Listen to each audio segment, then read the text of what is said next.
የኢትዮጵያ የማክሮ ኢኮኖሚ ስብራት ገጥሞታል። ያም ሊቀየር ይገባዋል ብለን ስንጀምር በማክሮ ኢኮኖሚ ውስጥ ዋና ዋና የሚታዩ ጉዳዮች አሉ።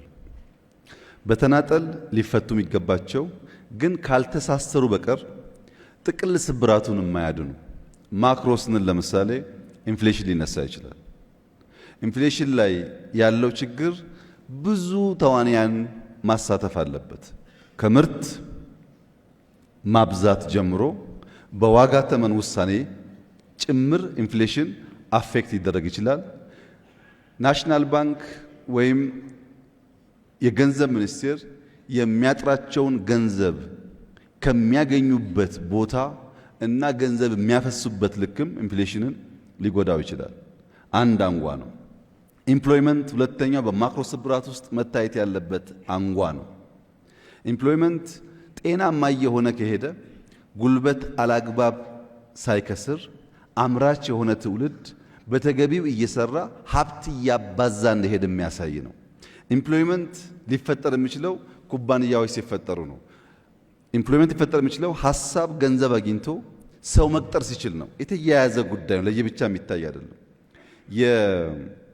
የትሬድ ባላንስ ሀገራት ወደ ውጭ በመሸጥ የሚያገኙት ሀብትና ወደ ሀገር ውስጥ በማስገባት የሚያገኙት ሀብት መካከል ያለው ልዩነት በማክሮ ኢምባላንስ ውስጥ ሊታይ ይችላል። እነዚህ ጉዳዮች ሊታረቁ የሚችሉት ማክሮ ባልነው ስብራት ውስጥ አንድ ግን ደግሞ የአንበሳውን ድርሻ የሚወስደው የፋይናንሻል ሴክተር ነው። ፋይናንሻል ሴክተርን ሳታርቅ እነዚህን ጉዳዮች ልትፈታ አትችልም። ፋይናንሻል ሴክተሩ ለማክሮ ስብራቱ ከፍተኛ ድርሻ ነበረው። መልሰን ልናርቅ ስንፈልግም ፋይናንሻል ሴክተሩን እያንዳንዷን በተን ፈትሸን መግራት ካልቻልን በስተቀር ያ የምንለውን ስብራት ልንቀርፍ አንችልም። ለምሳሌ አንዱ በፋይናንሻል ሴክተር ያለው ችግር ጥራት ያለው ሰርቪስ ነው። አንተም እንደምታውቀው ሁላችሁም እንደምታውቁት ደሞዝ ወስጄ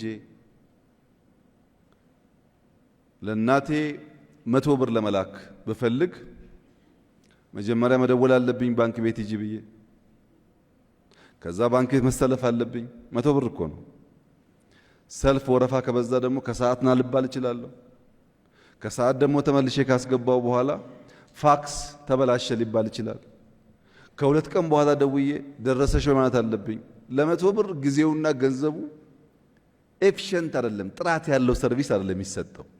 አሁን ግን አንድ ሰው ኢትዮጵያ ውስጥ ብቻ ሳይሆን ከኢትዮጵያ ውጭ ያለ አንድ ወዳጅ የኔን የኤሌክትሪክ ቢል መክፈል ቢፈልግ በቀላሉ መክፈል ይችላል።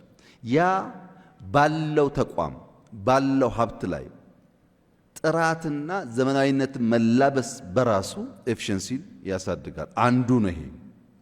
ሁለተኛው ኢትዮጵያም ውስጥ ሌሎችም ሀገራት የፋይናንሻል ፍላጎትና አቅርቦት አይመጣጠንም።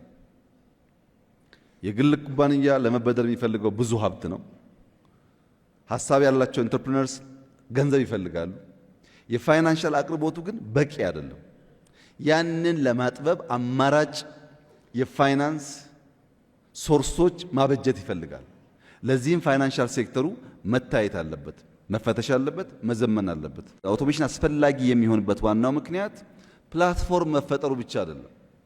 ፋክስ 100 ብር ስልክ ስለሚያዘገየኝ አሁን በስልክ ላርግ ብዬ በስልክ ስልክ ደግሞ 190 ሆኖ የሚደርስ ከሆነ ችግር ነው።